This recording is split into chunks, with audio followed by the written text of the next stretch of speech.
Ang basa ng ating kapalaran ngayon ay maaring tumutukoy sa iyo, o sa ibang tao, na kapareho mo na zodiac sign.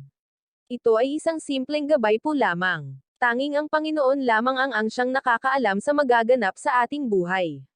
Gawing gabay at libangan lamang. Tagalog Chinese Horoscope. August 14, 2023. Year of the Rat. Maging maingat sa mga taong pinagsasabihan ng sikreto. Hindi lahat ng nakangiti sa iyo ay mapagkakatiwalaan mo. Dapat kang maging aware kung sino lang ang pwede mong pagsabihan ng mga maseselang bagay. Maswerteng numero, 4, 23, 31, 40. Year of the Ox. May magagawa kang pagkakamali na hindi mo namamalayan. Kaya naman hindi mo rin mamamalayan ang paglayo ng isang tao na malapit sa iyo dahil sa kanyang sama ng loob. Dapat mo itong magawa ng solusyon bago pa lumala. Maswerteng numero, 11, 13, 42, 66. Year of the Tiger. Makakakain ka ng hindi tatanggapin ng iyong sikmura kaya hindi magiging maganda ang pakiramdam mo sa buong maghapon. Mas makakabuti kung kokonsulta sa doktor bago pa lumala ang nararamdaman. Maswerteng numero, 5, 6, 17, 32. Year of the Rabbit. Hindi mo kailangan ang kung ano-anong pampaganda o mga gamot para mapanatili ang magandang pangangatawan. Mas mabuti kung mas bibigyan ng panahon ang ehersisyo at masustansyang pagkain dahil ito ang tunay na makakatulong sa'yo.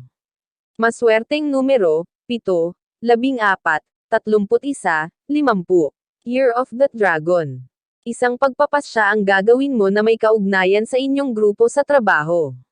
Dahil dito ay malaki ang posibilidad na umani ka ng papuri mula sa mga nakatataas at posible ring maging dahilan ito ng inaasam mong promosyon. Maswerteng numero, 26, 49, 61, 70. Year of the Snake. Umiwas sa mga lugar na delikado at walang masyadong tao lalo na kung ikaw ay nag-iisa. Mas makakabuti kung lalabas na may kasama at magiging alisto sa mga tao sa paligid upang malayo sa kapahamakan. Maswerteng numero, 4, 34, 53, 50. Year of the Horse.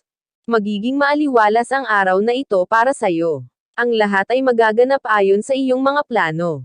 Subalit hindi ka dapat magpakampante. Dapat ka pa ring maging seryoso sa lahat ng iyong ginagawa at manatiling positibo.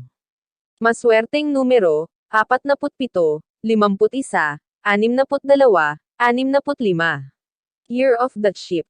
Kung meron ka mang tao na dapat pasalamatan sa araw na ito, iyon ay walang iba kundi ang tao na lagi mong kasama sa bahay at nag-aasikaso sa'yo sa bawat oras na kailangan mo ng mag-aasikaso sa'yo. Matutong mag-appreciate.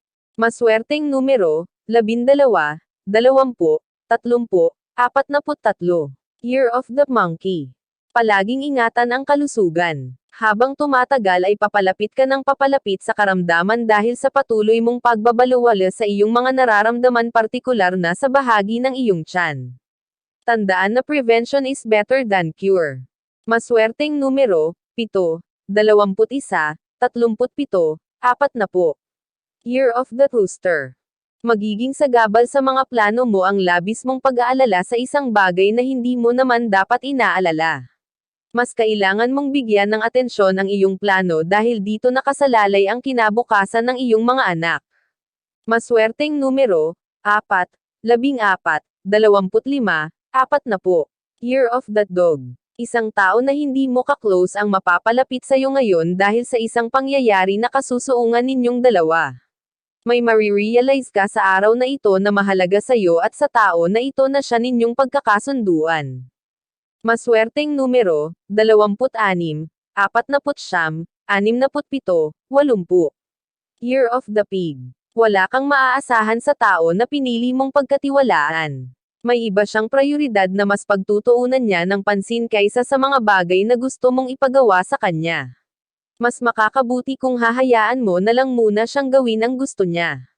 Maswerteng numero, 10, 22, 38, 30. Iyan ang Tagalog Chinese Horoscope. August 14, 2023. Maraming